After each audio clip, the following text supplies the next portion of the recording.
លោកដូណាល់ត្រាំបានប្រមានថាសហរដ្ឋអាមេរិកអាចនឹងបើកការវាយប្រហារលើអ៊ីរ៉ង់សារជាថ្មីម្ដងទៀត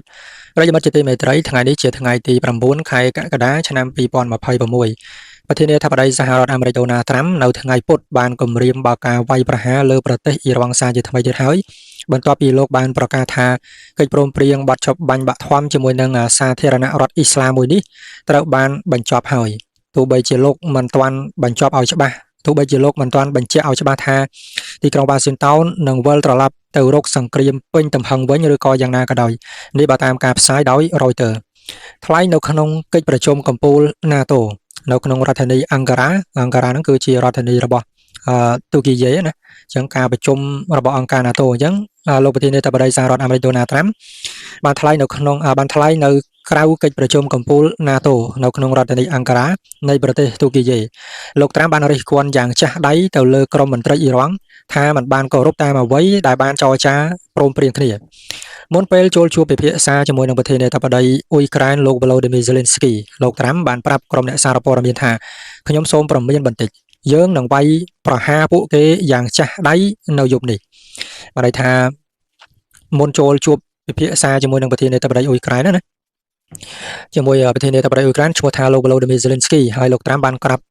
ក្រុមអ្នកសារព័ត៌មានថាសូមប្រមានបន្តិចលោកសូមប្រមានបន្តិចណាថាយើងនឹងបើកការវាយប្រហារលើពួកគេនោះគឺសំដៅលើអ៊ីរ៉ង់ឲ្យចាស់ដៃនៅយប់នេះតែម្ដងយើងការប្រកាសរបស់លោកដូណាល់ត្រាំអំពីការដួលរលំនៃអនុសារណៈយោគយល់គ្នាដែលជាបទឈប់បាញ់បឋមនោះបានធ្វើឲ្យតម្លៃប្រេងសកលគឺហក់ឡើងខ្លាំងទៀតហើយអញ្ចឹងតម្លៃប្រេងហក់ឡើងថ្លៃក៏ប៉ុន្តែតម្លៃមាសបែរទៅជាដាំក្បាលចុះទៅវិញអញ្ចឹងគេបានបញ្ជាក់ថាការប្រកាសរបស់លោកដូណាល់ត្រាំអំពីការវាយប្រហារទៅលើប្រទេសអ៊ីរ៉ង់អញ្ចឹងវាធ្វើឲ្យតម្លៃប្រេងហ្នឹងគឺហក់ឡើងខ្លាំងតែទោះជាយ៉ាងណាលោកមិនបានបញ្ជាក់ឲ្យច្បាស់ទេថាតើសហរដ្ឋអាមេរិកនឹងធ្វើសង្គ្រាមទ្រង់ទ្រាយធំឬក៏នឹងមានការចរចាបន្តដើម្បីដោះស្រាយនៅកិច្ចព្រមព្រៀងនេះឡើយអញ្ចឹងគឺថាសហរដ្ឋអាមេរិកហ្នឹងគឺមិនបានបញ្ជាក់ឲ្យច្បាស់ទេថាតើការធ្វើសង្គ្រាមទ្រង់ទ្រាយធំឡើងវិញឬក៏បន្តចរចាដើម្បីដោះស្រាយនៅកិច្ចព្រមព្រៀងនឹងឡើងវិញគឺអត់ទាន់បានបញ្ជាក់ច្បាស់ទេប៉ុន្តែលោកត្រាំគ្រាន់តែបាននិយាយថាវាបានបញ្ចប់ហើយលោកបានសង្កត់ធ្ងន់លើគោលដៅសង្គ្រាមរបស់លោកថាទីក្រុងតេហេរ៉ង់មិនត្រូវមានអាវុធនុយក្លេអ៊ែរជាដាច់ខាតប៉ុន្តែលោកបង្ហើបថាគោលដៅនេះអាចនឹងត្រូវសម្រេចដោយមិនបាច់មានកិច្ចព្រមព្រៀងអញ្ចឹងបានន័យថាការពីដំបូងឡើយគឺនៅមានការចរចាគ្នាណាពុកម៉ែបងប្អូននៅមានការចរចាគ្នាជាមួយនៅប្រទេសអ៊ីរ៉ង់ប៉ុន្តែមកដល់ពេលនេះលោកត្រាំគឺបានសង្កត់ធ្ងន់តែម្ដងដោយបាននិយាយថាទីក្រុងតេហេរ៉ង់មិនត្រូវមានអាវុធនុយក្លេអ៊ែរជាដាច់ខាតប៉ុន្តែលោកបង្ហើបថាគោលដៅនេះអាចនឹងត្រូវសម្រេចដោយមិនចាំបាច់មានកិច្ចព្រមព្រៀងទេលោកត្រាំបានបន្ថែមថាយើងប្រហែលជាធ្វើវាដោយមិនបាច់មានកិច្ចព្រមព្រៀងក៏បានព្រោះវាអាចនឹងងាយស្រួលជាងដោយសារតែមនុស្សទាំងនេះចូលចិត្តកុហកហើយនឹងបោកប្រាស់ដោយសារបងប្អូនដោយសារតែបន្ទាប់ពីមានកិច្ចចរចាគ្នាត្រូវរូវគ្នាហើយបែរទៅជាមានការបាញ់ប្រហារទៅលើនាវាដឹកប្រេងឯផ្សេងណាបងប្អូនដោយការចរចាគ្នារវាងអាមេរិកហើយនិងអ៊ីរ៉ង់នេះគឺចរចាត្រូវរូវគ្នាហើយហើយគេហៅថាអនុសារណៈនៃការយោគយល់គ្នាណាមានការចរចាគ្នាត្រូវរូវគ្នាហើយបែរទៅជាអ៊ីរ៉ង់បាញ់ប្រហារទៅលើនាវាដឹកប្រេង3គ្រឿងនៅច្រកសមុទ្រហូម៉ូសដែលធ្វើឲ្យអាមេរិកហ្នឹងគឺមានការបើកការវាយប្រហារទៅលើអ៊ីរ៉ង់សារជាថ្មីហើយការវាយប្រហារនេះគឺសហរដ្ឋអាមេរិកវាហាក់ដូចជាមានការនឿយណាយចំពោះមន្ត្រីរបស់ប្រទេសអ៊ីរ៉ង់ដែរដែលថាដោយលោកត្រាំបាននិយាយថាយើងប្រហែលជាធ្វើវាដោយមិនចាំបាច់មាននៅកិច្ចព្រមព្រៀងក៏បានពីព្រោះថាវាអាចនឹងងាយស្រួលជាងដោយសារតែមនុស្សទាំងនេះគឺចូលចិត្តកុហកហើយនឹងបោកប្រាស់បានន័យថាមិនបាច់ចាំមានកិច្ចព្រមព្រៀងក៏បានដែរអ្វីដែលថាមិនឲ្យអ៊ីរ៉ង់មានអាវុធនុយក្លេអ៊ែរហ្នឹងគឺថាមិនបាច់ចាំមានកិច្ចព្រមព្រៀងជាមួយនឹងអ៊ីរ៉ង់ទេដោយសារតែវាងាយស្រួលជាងដោយសារតែមនុស្សគឺមន្ត្រីរបស់ប្រទេសអ៊ីរ៉ង់ហ្នឹងគឺចូលចិត្តកុហកហើយនឹងបោកប្រាស់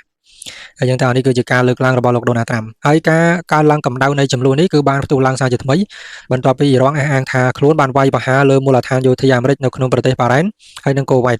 ដើម្បីសងសឹកទៅនឹងការវាយប្រហាររបស់អាមេរិកលើគោលដៅអ៊ីរ៉ង់ដែលអាមេរិកធ្វើឡើងដើម្បីឆ្លើយតបនឹងការវាយប្រហារលើនាវាដឹកប្រេងនៅច្រកសមុទ្រហូម៉ូសចំនួន3គ្រឿងហើយការបន្តសង្គ្រាមនេះបានធ្វើឲ្យមានក្តីបារម្ភយ៉ាងខ្លាំងចំពោះសុវត្ថិភាពនៅច្រកសមុទ្រហូម៉ូសដោយទិន្នន័យនាវាចរបង្ហាញថាយ៉ាងហោចណាស់មាននាវាដឹកប្រេងនិងហ្គាសចំនួន4គ្រឿងហើយបានបង្វែរទិសដៅត្រឡប់ក្រោយវិញជាជាងប្រថុយគ្រោះថ្នាក់ឆ្លងកាត់ផ្លូវទឹកដ៏សំខាន់នេះ ពីព្រោះថានាវាដឹកប្រេងនីមួយៗគឺមានតម្លៃរាប់លានដុល្លារប្រិមិត្តបងប្អូនអញ្ចឹងបើសិនជាឆ្លងកាត់ទៅវាជួបនៅបញ្ហាគ្រោះថ្នាក់ត្រូវកងទ័ពយីរ៉ង់បាញ់ពន្លិចអីចឹងទៅវាខាតបង់ច្រើនណាស់ប្រិមិត្តបងប្អូនខាតបង់ទាំងក្រុមហ៊ុនខាតបង់ទាំងប្រទេសដែលនាំប្រេងចូលអីចឹងណាអញ្ចឹងហើយនាវាចំនួន4គ្រឿងហ្នឹងគឺมันបានឆ្លងកាត់ទេគឺបែរទៅជាបែកក្បាលត្រឡប់ថយក្រោយវិញណាដោយសារតែខ្លាចរងគ្រោះថ្នាក់ពីការវាយប្រហាររបស់យីរ៉ង់អីចឹងទៅអញ្ចឹងសរុបសេចក្តីមកវិញគឺសហរដ្ឋអាមេរិកបើការវាយប្រហារលើប្រទេសយីរ៉ង់សាជាថ្មីទៀតហើយលោកដូណាល់ត្រាំបាននិយាយថាវាបានដល់ទីបញ្ចប់ហើយវាចប់ហើយមិនន័យថាវាចប់សពគ្រប់ហើយគេព្រមព្រៀងគេចរចាគ្នានេះគឺវាចប់សពគ្រប់ហើយលោកបាននិយាយបញ្ជាក់ថាអាដែលប្រទេសយីរ៉ង់មានអាវុធនុយក្លេអ៊ែរហ្នឹងគឺអ៊ីរ៉ង់គឺមិនត្រូវមានអាវុធនុយក្លេអ៊ែរជាដាច់ខាតហើយសហរដ្ឋអាមេរិកអាចធ្វើវាបានដោយមិនចាំបាច់មានកិច្ចចរចាជាមួយនឹងមន្ត្រីទាំងអស់នោះទេដោយលោកត្រាំគិតថាមន្ត្រីទាំងអស់នោះឬក៏មនុស្សទាំងអស់នោះគឺចូលចិត្តកុហកហើយនឹងបោកប្រាស់អញ្ចឹងមិនបាច់ចាំចរចាជាមួយអីទៀតទេលោកបាននិយាយថាប្រហែលជាធ្វើដោយខ្លួនឯងវិញមិនបាច់ចាំមានកិច្ចព្រមព្រៀងក៏បានដែរពីព្រោះថាវាងាយស្រួលជាងនេះគឺជាការសង្ខេបណាប្រិមិត្តបងប្អូននៅក្នុងសេចក្តីហ្នឹងឥឡូវនេះយើងតាអានការវិភាគមួយរបស់សារព័ត៌មាន Fresh News គេបានសរសេររៀបរាប់អំពីប្រទេសចិនបងប្អូនដោយគេបានលើកឡើងថាហេតុអ្វីបានជាចិនបាញ់មីស៊ីលរយៈចម្ងាយឆ្ងាយចូលទៅក្នុងមហាសមុទ្រប៉ាស៊ីហ្វិកគេបាននិយាយថាកងទ័ពជើងទឹកចិនកាលពីថ្ងៃច័ន្ទទី6ខែកក្កដាឆ្នាំ2026បានប្រកាសថាខ្លួនបានទទួលជោគជ័យនៅក្នុងការបាញ់តេស្តមីស៊ីលនៅមហាសមុទ្រប៉ាស៊ីហ្វិកគណៈបណ្ដាប្រទេសនៅក្នុងតំបន់រួមមានដូចជាជប៉ុនអូស្ត្រាលីនូវេសេឡង់រួមទាំងសហរដ្ឋអាមេរិកក៏បាននាំគ្នាចេញមុខប្រតិកម្មរិះគន់ការធ្វើតេស្តមីស៊ីលរបស់ទីក្រុងប៉េកាំងផងដែរនាវាមួយទឹកយុទ្ធសាស្ត្រមួយគ្រឿងរបស់កងទ័ពជើងទឹកចិន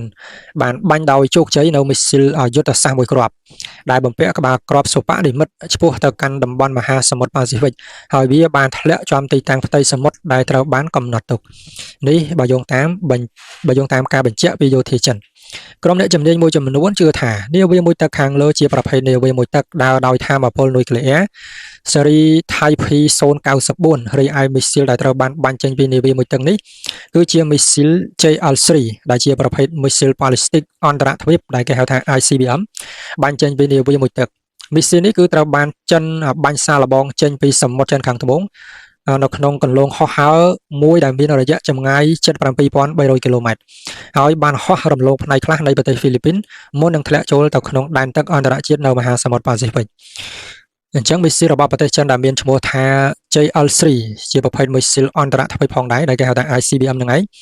ដែលបាញ់ចេញពីនាវាមួយទឹកថ្មីរបស់ប្រទេសចិនហើយមីស៊ីលនេះគឺត្រូវបានប្រទេសចិនបាញ់សាកល្បងចេញពីសមុទ្រចិនខាងត្បូងតែម្ដងហើយបើនិយាយពីរយៈចម្ងាយរបស់មីស៊ីលនេះវិញគឺបាញ់បានរហូតដល់ទៅ 7,300 គីឡូម៉ែត្រឯណោះហើយគេបានបញ្ជាក់ថាមានការរំលងផ្នែកខ្លះនៃប្រទេសហ្វីលីពីនថែមទៀតផងចឹងហើយបានធ្វើឲ្យបណ្ដាប្រទេសជប៉ុនប្រទេសហ្វីលីពីនប្រទេសអូស្ត្រាលីមួយចំនួនហ្នឹងគឺមានការចេញមករិះគន់អីចឹងណាហើយការធ្វើតេស្តនៅក្នុងឆ្នាំ2026នេះគឺជាលើកដំបូងបំផុតដែលចិនបានបាញ់សាកល្បងមីស៊ីល ballistic អន្តរទ្វីប ICBM ចេញពីនាវាមួយទឹកចូលទៅក្នុងដែនទឹកអន្តរជាតិវាក៏ជាលើកដំបូងផងដែរដែលទីក្រុងប៉េកាំងបង្ហាញជាសាធារណៈអំពីសមត្ថភាពនៃការវាយប្រហារយុទ្ធសាស្ត្រនុយក្លេអ៊ែរបានចេញពីនាវាមួយទឹកដើរដោយថាមពលនុយក្លេអ៊ែរនៅក្នុងតំបន់ Indo-Pacific អញ្ចឹងគេបានបញ្ជាក់ថាវាគឺជាលើកដំបូងដែលប្រទេសចិនបង្ហាញជាសាធារណៈនៅសមត្ថភាពនៃការបាញ់តេស្តមីស៊ីលណាប្រិមិត្តបងប្អូនហើយបាញ់ចូលទៅក្នុងតំបន់ Indo-Pacific ដែលជាដែនទឹកអន្តរជាតិហើយការធ្វើតេស្តនេះគឺធ្វើតេស្តកាលពីថ្ងៃច័ន្ទទៀតសោតគឺជាលើកទី2ដែលប្រទេសចិនបានបាញ់សាកល្បងមីស៊ីល ballistic នៅក្នុងដែនទឹកអន្តរជាតិចាប់តាំងពីឆ្នាំ1980ន័យថាឆ្នាំ1980នេះគឺប្រទេសចិនបានសាកល្បងម្ដងហើយប៉ុន្តែឆ្នាំ2026នេះគឺប្រទេសចិនបានសាកល្បងម្ដងទៀតហើយគេបានបញ្ជាក់ថានេះគឺជាការធ្វើតេស្តជាសាធារណៈលើកដំបូងហើយរបស់ប្រទេសចិនយើងធ្លាប់តែឃើញរុស្ស៊ីធ្លាប់តែឃើញកូរ៉េធ្លាប់ឃើញឲ្យបាញ់ធ្វើតេស្តណាជាពិសេសគឺកូរ៉េខាងជើងតែម្ដងបាញ់សឹងតែរាល់តែខែនឹងឯងប៉ុន្តែប្រទេសចិនទើបតែបង្ហាញជាសាធារណៈលើកដំបូងណាកាលពីថ្ងៃទី25ខែកញ្ញាឆ្នាំ2024ចិនបានដឹកនាំការធ្វើតេស្តសាកល្បងមីស៊ីល ballistic ICBM DF-31 ចូលទៅក្នុងមហាសមុទ្រប៉ាស៊ីហ្វិកចិនបានអះអាងថាការធ្វើតេស្តមីស៊ីលរបស់ខ្លួនគឺជាការធ្វើសមយុទ្ធយោធាធម្មតាតែប៉ុណ្ណោះ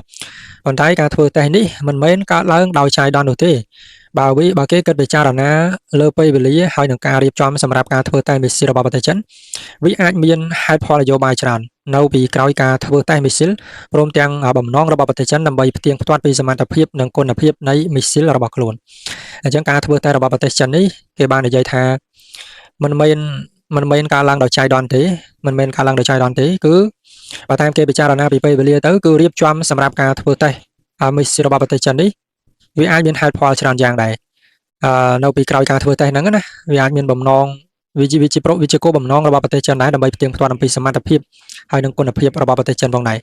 ហើយវាចំពេលអីដែលមានភាពតានតឹងជាមួយនឹងតៃវ៉ាន់អញ្ចឹងណាពុកម៉ែបងតែតៃវ៉ាន់ក៏កំពុងតែពង្រឹងនៅកម្លាំងយោធារបស់ខ្លួនផងដែរដើម្បីការពារនៅដែនកោះរបស់ខ្លួនអញ្ចឹងទៅអញ្ចឹងវាមិនមែនជារឿងចៃដន្យទេនេះបើតាមការលើកឡើងរបស់គេណាប្រិមិត្តគេបានលើកឡើងប្រហែលជា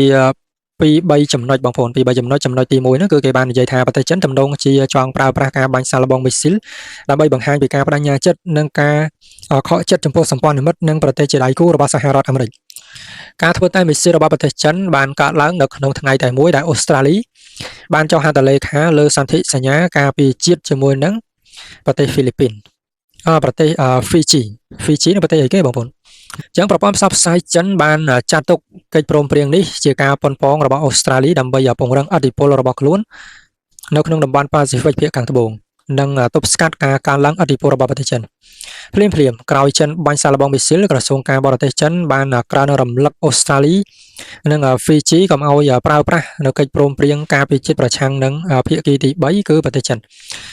ឬក៏បំផ្លាញនៅផលប្រយោជន៍របស់ភាគីទី3កិច្ចព្រមព្រៀងពាណិជ្ជកម្មអូស្ត្រាលីជាមួយនឹងហ្វីជីក៏បានកើតឡើងផងដែរបន្ទាប់ពីអូស្ត្រាលីបានចុះកិច្ចព្រមព្រៀងជាមួយនឹងបណ្ដាប្រទេសនៅក្នុងតំបន់ជាបន្តបន្ទាប់នៅក្នុងនោះរួមមានជាមួយនឹងប្រទេសដែនកោះវ៉ានូតូ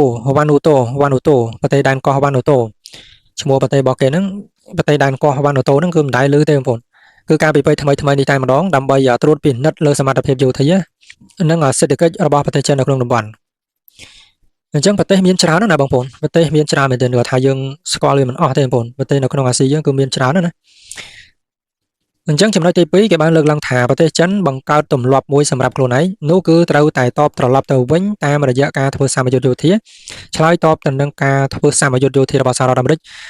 ឬដឹកនាំដោយសហរដ្ឋអាមេរិកវាអាចទៅរួចថាចិនចង់បញ្ចេញសាច់ដុំយោធាប្រឆាំងនឹងសម្ពយុទ្ធយោធារួមគ្នាឈ្មោះថា2026 Exercise Southern Chakaro หมายថា Exercise Southern Chakaro ដែលទើបតែបិទបញ្ចប់ការពិភពថ្មីនេះហើយនឹងមានការចូលរួមពីយោធាអូស្ត្រាលីសហរដ្ឋអាមេរិកនិងជប៉ុនឬក៏សម្ពយុទ្ធយោធាជើងទឹកដែលមានឈ្មោះថា Rim of the Pacific ឬក៏ Rim Pass ដឹកនាំដោយសហរដ្ឋអាមេរិកនិងមានការចូលរួមពីអូស្ត្រាលីពីហ្វីលីពីនជប៉ុនហើយនិងប្រទេសជាច្រើនផ្សេងទៀតដែលជាសម្ព័ន្ធមិត្តនិងជាដៃគូរបស់សហរដ្ឋអាមេរិកតែចំណុចមួយដែលគួរឲ្យកត់សម្គាល់នោះគឺឆ្មាំសមុទ្រហ្វីលីពីនបង្កើតកំណត់ត្រាមួយនៅក្នុងឆ្នាំ2026នេះដែលបានក្លាយជាឆ្មាំសមុទ្របរទេសដំបូងបំផុតដែលចូលរួមនៅក្នុងសម្ពយុទ្ធ Rampage ហ្នឹងគឺវាថា Rim of the Pacific ហ្នឹងឯងនេះអាចជាហេតុផលមួយដែលមីស៊ីលរបស់ប្រទេសចិនហោះរំលងផ្នែកខ្លះរបស់ប្រទេសហ្វីលីពីនអញ្ចឹងទេបងប្អូនអញ្ចឹងបានន័យថាវាជាការគំរាមរបស់ប្រទេសចិនដែរនេះបើតាមការដែលយើងពិចារណាទៅណាប្រិយមិត្តបងប្អូនបានន័យថាហេតុអីបានជាប្រទេសចិនបាញ់មីស៊ីលរំលងផ្នែកខ្លះនៃប្រទេសហ្វីលីពីនមីស៊ីលរបស់គេដែលបាញ់បានរយៈចម្ងាយ7300គីឡូម៉ែត្រណាប្រិយមិត្តដែលគេបានបញ្ជាក់ថាបាញ់រំលងផ្នែកខ្លះនៃប្រទេសហ្វីលីពីនអញ្ចឹងជាឆ្ងល់មិនក៏បាញ់ដល់ហ្នឹងដោយសារតែហ្វីលីពីនហ្នឹងគឺគេបានចូលរួមសម្ពយុទ្ធដែលមានឈ្មោះថា Rim of the Pacific ហ្នឹងឯងឈ្មោះកាតរបស់គេ Rim Pass អញ្ចឹងហើយបានជាប្រទេសចិនហ្នឹងគឺអាចថាបាញ់រំលងផ្នែកខ្លះរបស់ប្រទេសហ្វីលីពីនអញ្ចឹងទៅនេះគឺជាការយល់ឃើញណាប្រិយមិត្តទី3ប្រទេសចិនបានបង្កើនកិច្ចសហប្រតិបត្តិការជាមួយរុស្ស៊ីនៅក្នុងការធ្វើសម្ពយុទ្ធយោធារួមគ្នាសម្ដៅទប់ទល់នឹងសកម្មភាពយោធាដឹកនាំដោយសហរដ្ឋអាមេរិកនៅទីនេះចិនចង់បញ្ជូនសារថាចិនមិនមានមិត្តជាមហាអំណាចដែលអាចនឹងគ្រប់គ្រងចិននៅក្នុងករណីមានចំនួនណាមួយផ្ទុះឡើងការធ្វើតេស្តមីស៊ីលរបស់ចិនធ្វើឡើងចំពេលដែលប្រទេសចិននិងរុស្ស៊ីដឹកនាំការធ្វើសម្ពយុទ្ធយោធារួមគ្នាប្រចាំឆ្នាំផងដែរនេះមានន័យថា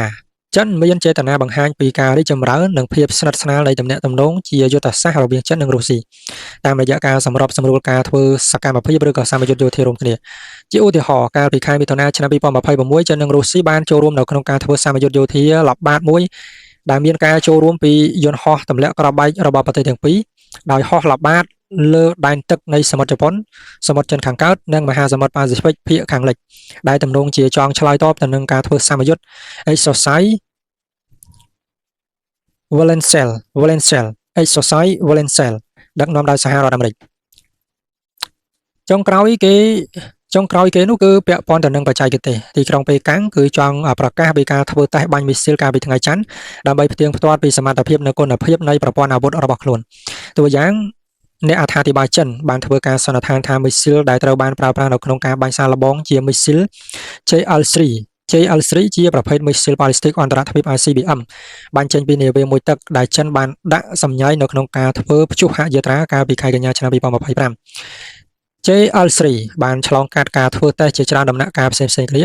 ហើយក្រុមអ្នកជំនាញចិនខ្លះយល់ថានៅក្នុងពេលបច្ចុប្បន្នមីស៊ីលនេះចាំបាច់ត្រូវតែឆ្លងកាត់ការធ្វើតេស្តបាញ់សាកល្បងដោយផ្ទាល់ដើម្បីផ្ទៀងផ្ទាត់ពីការដំណើរការនិងសមត្ថភាពនិងគុណភាពតែយ៉ាងណាក៏ដោយថាមីស៊ីលមិនថាមីស៊ីលដែលចិនបានធ្វើតេស្តជាប្រភេទ JL2 ឬក៏ JL3 នោះឡើយក៏ការធ្វើតេស្តកាលពីថ្ងៃច័ន្ទនឹងផ្ដល់ទិន្នន័យដ៏មានតម្លៃសម្រាប់ចិននៅក្នុងការអភិវឌ្ឍសមត្ថភាពប្រយុទ្ធឬក៏សមត្ថភាពវាយប្រហារយុទ្ធសាស្ត្រនុយក្លេអ៊ែរចេញពីនាវាមួយទឹកឲ្យកាន់តែល្អប្រសើរឡើងមីស៊ីល JL3 ជាប្រភេទមីស៊ីល ICBM បានចេញពីនាវាមួយទឹកចំនួនទី3ដែលអាចពំក្បាលគ្រាប់នុយក្លេអ៊ែរច្រើនគ្រាប់និងបាញ់បានរយៈចម្ងាយអតិបរមា 12000 គីឡូម៉ែត្រហើយរយៈចម្ងាយនេះគឺអាចឲ្យប្រទេសចិនវាយប្រហារដល់សហរដ្ឋអាមេរិកបើបានចេញពីតំបន់ឆ្នេររបស់ប្រទេសចិនចឹងបានថាគ្រាប់មីស៊ីលមួយគឺបាញ់បានឆ្ងាយមែនទែនប្រិយមិត្តពុកម៉ែបងប្អូនមិនមែនដោយការពីចំនួនមុនទេនេះគ្រាន់តែមីស៊ីលប្រភេទ JL3 របស់ប្រទេសចិនមួយគឺបាញ់បានរយៈចម្ងាយរហូតដល់ទៅ7300 គីឡូម៉ែត្រប៉ុន្តែគេបានបញ្ជាក់ថា JL3 ហ្នឹងជាប្រភេទ ICBM ហ្នឹងដែលបានចេញពីនាវាមួយទឹករបស់ប្រទេសចិនចំនួនទី3ហ្នឹងគឺអាចពំក្បាលគ្រាប់នុយក្លេអ៊ែរបានច្រើនទៀតហើយបើនិយាយពីចម្ងាយអតិបរមារបស់វាវិញគឺបាញ់បានរហូតដល់ទៅ 12000 គីឡូម៉ែត្រឯណោះដែលគេបញ្ជាក់ថាអាចបាញ់ដល់ទឹកដីសហរដ្ឋអាមេរិកបើសិនជាបាញ់ចេញពីឆ្នេរសមុទ្ររបស់ប្រទេសចិនណាអញ្ចឹងគឺថាមីស៊ីលមួយគ្រាប់គឺខ្លាំងណាស់ប្រិមិត្តម៉ែបងចាំបើយើងគិតពីសមត្ថភាពរបស់មីស៊ីលចិនហ្នឹងគឺខ្លាំងមែនទេបើយើងប្រៀបធៀបទៅតៃវ៉ាន់មិនមែនជាដៃគូរបស់ប្រទេសចិនទេដោយសារតែមួយគ្រាប់របស់ប្រទេសចិនហ្នឹងគឺមានបំពាក់ក្បាលគ្រាប់នុយក្លេអ៊ែរច្រើនណាស់ប្រិមិត្តយើងគិតមើលទៅថាកាលពីសម័យសង្គ្រាមលោកលើកទី2ដែលសហរដ្ឋអាមេរិកទម្លាក់គ្រាប់បែកនៅលើប្រទេសជប៉ុនណានៅក្នុងទីក្រុង Hiroshima និង Nagasaki គ្រាន់តែ2គ្រាប់ទេណាប្រិមិត្តអញ្ចឹងគឺថាធ្វើឲ្យប្រទេសជប៉ុនចោះចាញ់សង្គ្រាមប៉ុន្តែមកដល់ពេលនេះគ្រាន់តែមួយគ្រាប់ហ្នឹងគឺបំពាក់ក្បាលគ្រាប់នុយក្លេអ៊ែរបានច្រើនមែនទែនអញ្ចឹងវាពិតជាបញ្ហាគ្រោះថ្នាក់មែនទែនប្រិមិត្ត